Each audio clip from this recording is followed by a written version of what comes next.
నమస్కారం, శ్రీవార్త న్యూస్కి స్వాగతం. 12 రోజులుగా సమ్మె చేస్తున్న అంగన్వాడీ వర్కర్స్లకు కదిరి టీడీపీ అభ్యర్థి కందికుంట వెంకటప్రసాద్ గాండ్లపెంటలో సమ్మెకి సంఘీభావం తెలిపారు. ఈ సందర్భంగా ఆయన మాట్లాడుతూ టీడీపీ తరపున మద్దతు తెలిపి న్యాయబద్ధమైన డిమాండ్లను పరిష్కరించాలని రాష్ట్ర ప్రభుత్వానికి విజ్ఞప్తి చేశారు.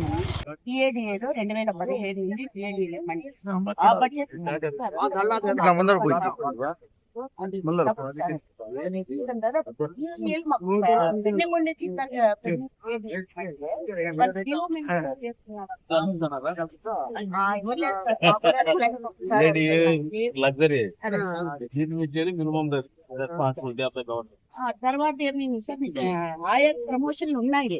అది మళ్ళీ అదే పనిగా వాళ్ళ అదే జీవో ఇచ్చినారు. ఆ 3 జీవోలు కూడా ముందుండేటివే, ఇప్పుడు కొత్తగా ఇచ్చినట్టు ఏం లేదు సార్.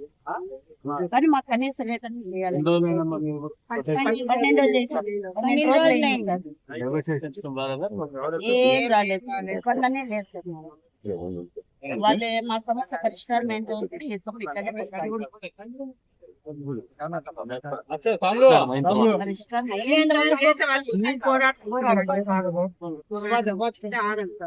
ఈ రోజు ప్రొటెస్ట్ జెండా వెళ్తానంటే మధ్యాహ్నం మామూలుగా బ్రేక్ తీసుకుంటున్నారు, కంటిన్యూ చేస్తారు.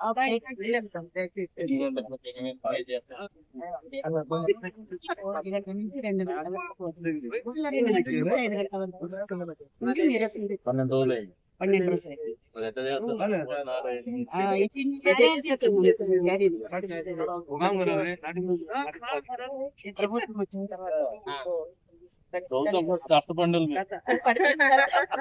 ప్రభుత్వం రావాలని కష్టపడి అదే సార్, మీ ప్రభుత్వం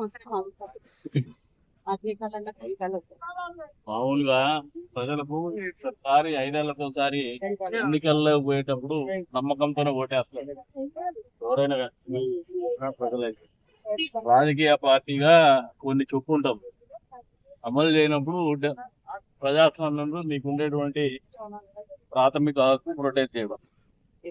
కాకపోతే ఈ ప్రభుత్వం అయితే రాక్షస ప్రభుత్వం. గతంలో ప్రభుత్వాలు పనిచేసేటచ్చు, మీ కోరికలు కొద్ది వరకు నెరవేర్చకపోయేటచ్చు, కానీ ఇంత రాక్షసంగా ఆలోచన చేసిన ప్రభుత్వం నాకు తెలిసి పుట్టి బుద్ధి తిరిగినాక నేను ఎప్పుడు చూడాలి ప్రభుత్వం రావడం. ఎంతసేపు ఏదో ఓటర్లని ప్రభావవంతం చేద్దాం, ఓటర్లను మచ్చిక చేసుకుందాం అనే ధోరణి తప్పితే రాష్ట్రం ఇది. మా తర్వాత కూడా ఇక్కడ మా బిడ్డలు గాని వాళ్ళ బిడ్డలు గాని మళ్ళీ బతుకుతారు. ఇక్కడ కొన్ని జీవన ప్రమాణాలు పాటించాలా, సాధించాలనే తపన గాని ఆలోచన గాని లేనటువంటి ప్రభుత్వం. వ్యవస్థలన్నింటినీ నిర్వీర్యం చేస్తున్నటువంటి ప్రభుత్వం. మీరు ఆలోచన చేసేది కేవలం ఒక అంగన్వాడీ వర్కర్స్ గా పెరిగినటువంటి ధరలని దృష్టిలో పెట్టుకొని కొన్ని డిమాండ్లు మీరు తీసుకొస్తే కూడా కరుణించని కనకరించని ప్రభుత్వం ఇది. కనీసం ఆలోచన చేయనటువంటి ప్రభుత్వం. నూనె ధర పెరిగింది, నిత్యావసర ధరలు పెరిగింది, కరెంటు బిల్లులు పెరిగింది, కానీ మీ జీతాలు మాత్రం పెంచరు. మీ డిఏడిఏ కూడా తీర్చేటువంటి పరిస్థితి లేదు. అంటే ఈ ప్రభుత్వానికి ఎన్నికలు మాత్రమే ఆలోచన ఉండేటువంటి పరిస్థితులు ఉన్నాయి. ముఖ్యమంత్రికి ఎన్నికలు తప్పుతాయి, ఏ ఆలోచన కూడా లేదు. ఇవన్నీ మీరు కూడా అర్థం చేసుకోండి.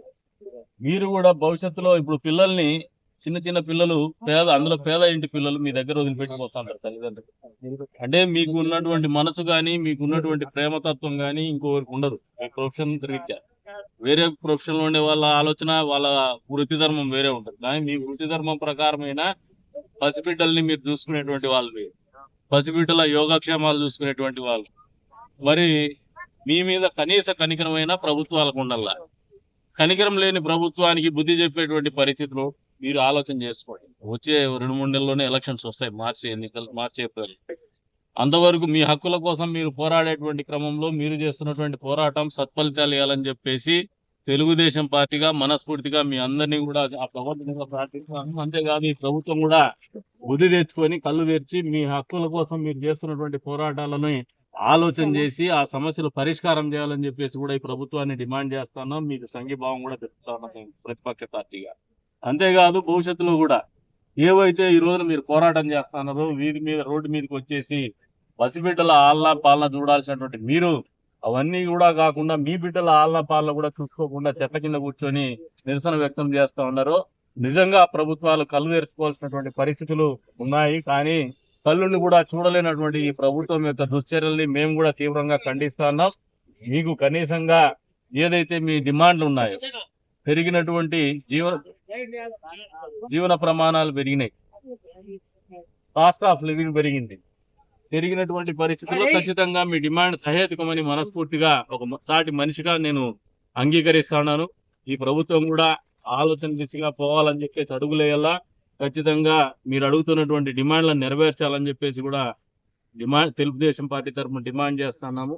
మా వంతుగా మీరు ఎప్పుడు ఏదైనా కూడా మా వంతుగా మీరు ఏదైనా అడిగితే మీ పోరాటంలో భాగస్వాములు కూడా మేము ఎప్పుడు సంసిద్ధంగా ఉంటామని చెప్పేసి కూడా తెలియజేసుకుంటూ, మీకు ఏ అవసరం వచ్చినా కూడా మాకు పిలుపునిస్తే మీతో పాటు మీ కార్యక్రమాల్లో పాల్గొనడానికి కూడా మేము సిద్ధంగా ఉంటామని చెప్పేసి మనస్ఫూర్తిగా మీకు సంఘీభావం తెలుపుతూ, మీ యొక్క పోరాటాలు ఫలితాలు ఇవ్వాలని చెప్పేసి కూడా మీకు మనస్ఫూర్తిగా మద్దతు తెలుపుతున్నాము. ఆ దిశగా ఈ ప్రభుత్వం ఆలోచన చేస్తుందని కోరుకుంటాను నేను కూడా మీ తరఫున. మీరు ఏదన్నా కూడా మీకు ఏదన్నా అవసరం ఉంటే కూడా ఖచ్చితంగా మాకు చెప్పండి. మా వంతుగా మేము మీకు ఎప్పుడూ ఉంటామని చెప్పేసి కూడా ఈ సందర్భంగా తెలియజేస్తాను.